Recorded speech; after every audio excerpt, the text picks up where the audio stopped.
When I started school and the teachers taught me how to read and write, it really became my safe zone. By the third grade, I had read every book that my school and the high school had to offer, only to be told I had to start over again. In her rural Kentucky hometown, Sandra Spurgeon, daughter of a coal miner, was one of a kind. I wanted to do more. When I graduated from high school, no one ever talked to me about going to college. I had a 4.0 and no one ever talked to me about it. Sandra's parents were from families with 12 or more children and both out of school after the 8th grade to go to work. My mother always said, well, nobody else had anything either, so it didn't matter, but we knew there was a difference. What were you expected to be, or how did it at least feel to you at the time? There wasn't much of an expectation. When I graduated from high school, the girl to the left of me was pregnant, and the girl to the right of me was pregnant with her second child. And those young women were smart and had the same ability that I did. A mentor at community college was the first to change Sandra's life. You know, he told me that for a young girl like me, education would level the playing field, and he was absolutely right. Sandra went from community college to university to law school. Where did you find the motivation when the reality is there was a lot that was against you? I think I obtained that grit from there not being much expected and me always wanting more.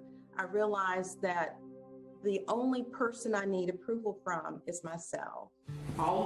She says another attorney friend helped her with confidence in the courtroom. As a young attorney in an era where there weren't women in the courtroom, I would always say, why doesn't anybody respect me?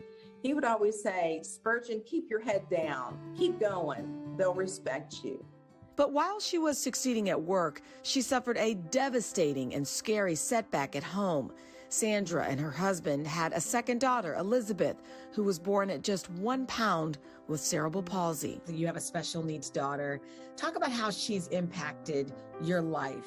Through Elizabeth, I learned empathy. I was in such a hurry. I always felt like I was 2 steps behind and never really taking time to realize what was really important in my life. And when I had Elizabeth, the world just stopped. Sandra says the experience helped her better understand pain, and she used it to aid clients as they dealt with catastrophic events in their lives. You know, you're an undefeated multi-million-dollar trial attorney. When I say that, does it resonate with you? It's not who I am. It's what I do during the day. I am a wife, I'm a mom. That's really who I am.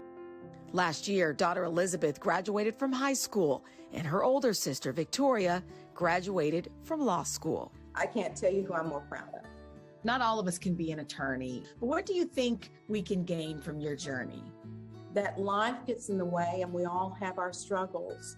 We grow up as young women, young men, having scripts by teachers, by parents, by spouses, and we really have to be true to ourselves when we're looking at what we can and can't do.